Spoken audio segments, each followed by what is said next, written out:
Most people who lose their home to an HOA just move on.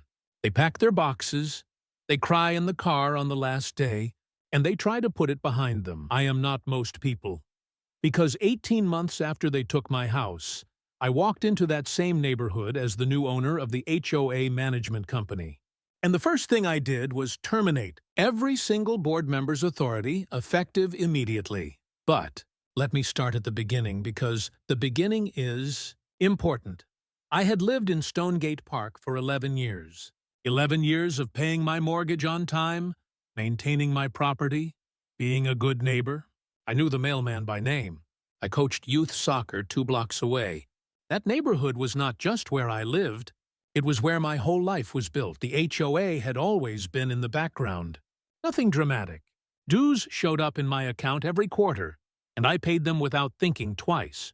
I had never once been fined or cited for anything in 11 years. Then I lost my job.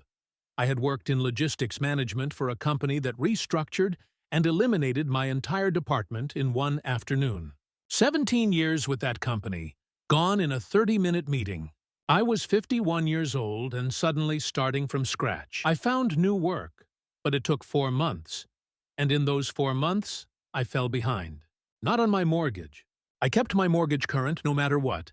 I fell behind on my HOA dues. 3 months of dues totaling $420. $420. I called the HOA management office the moment I had income again and explained what had happened. I asked about a payment plan. I was polite. I was honest. I thought that was the reasonable thing to do. The woman on the phone told me the account had already been forwarded to the HOA attorney and there was nothing she could do. I called the attorney's office. They told me the matter was out of their hands as well. The board had already voted to proceed. I did not fully understand what proceed meant until the certified letter arrived. The HOA had placed a lien on my home, and they were moving forward with foreclosure. Over $420 in unpaid dues. I sat at my kitchen table and read that letter 4 times, and each time I read it, I thought I must be misunderstanding something. Because surely a governing body created to maintain a neighborhood could not take a man's home of 11 years over $400. Surely there was a mistake somewhere in there. There was no mistake. What I did not know at the time, what most homeowners never know until it is too late, is that in many states, an HOA has the legal authority to foreclose on a property for unpaid dues, regardless of whether the mortgage is current. The HOA land can actually take priority in the foreclosure process, depending on the state and the specific governing documents. It is one of the most shocking legal realities in American homeownership, and almost nobody talks about it until it happens to them. I hired an attorney immediately, but the process was already in motion, and fighting it was expensive and slow. By the time we had exhausted every legal option available to us, the fees had compounded. Penalties had stacked on top of penalties, and the number had grown from $400 to over $8,000 in HOA fees, attorney fees, and administrative costs.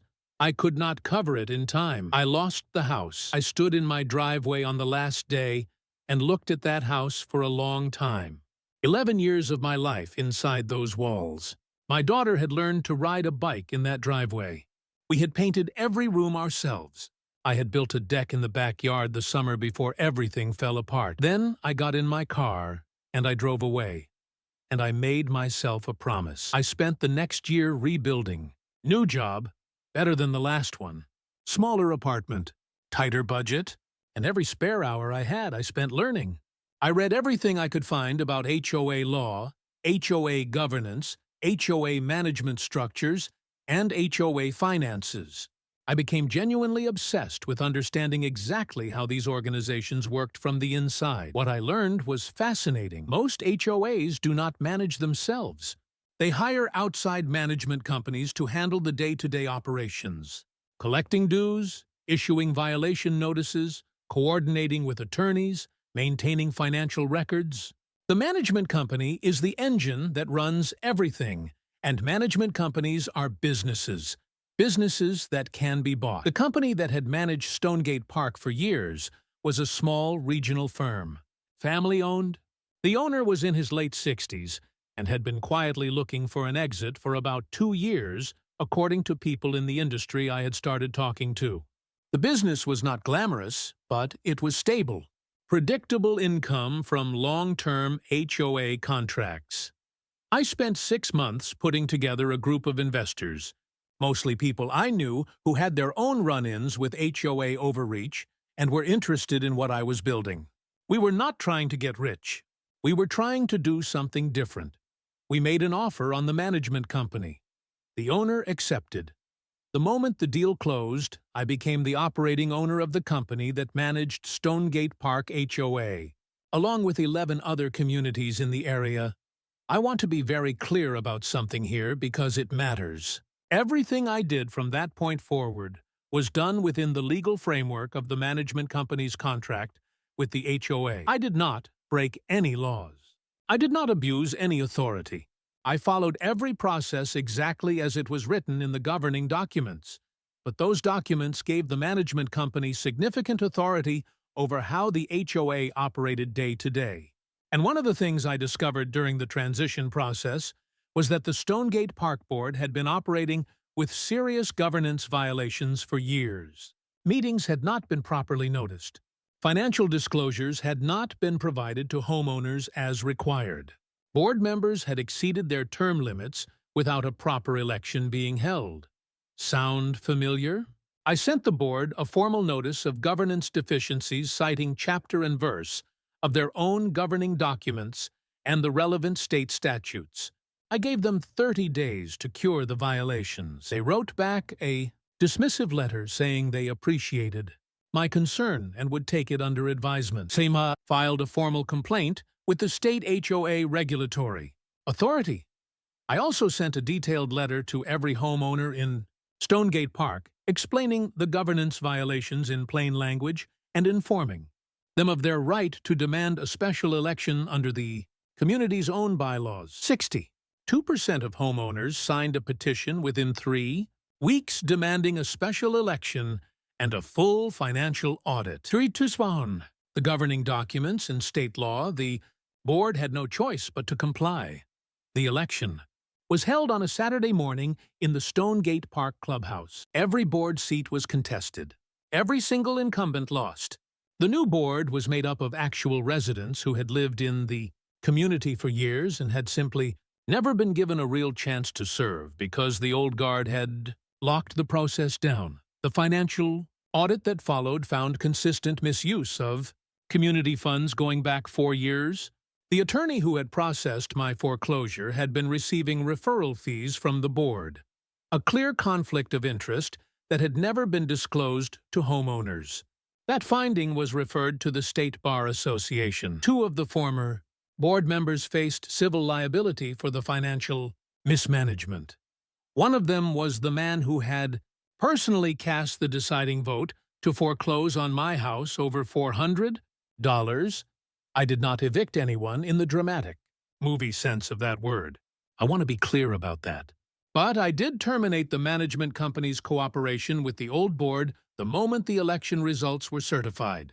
And when those results came in, and every single incumbent lost their seat, they lost their authority completely. They were out. Fully and permanently, I still own the management company.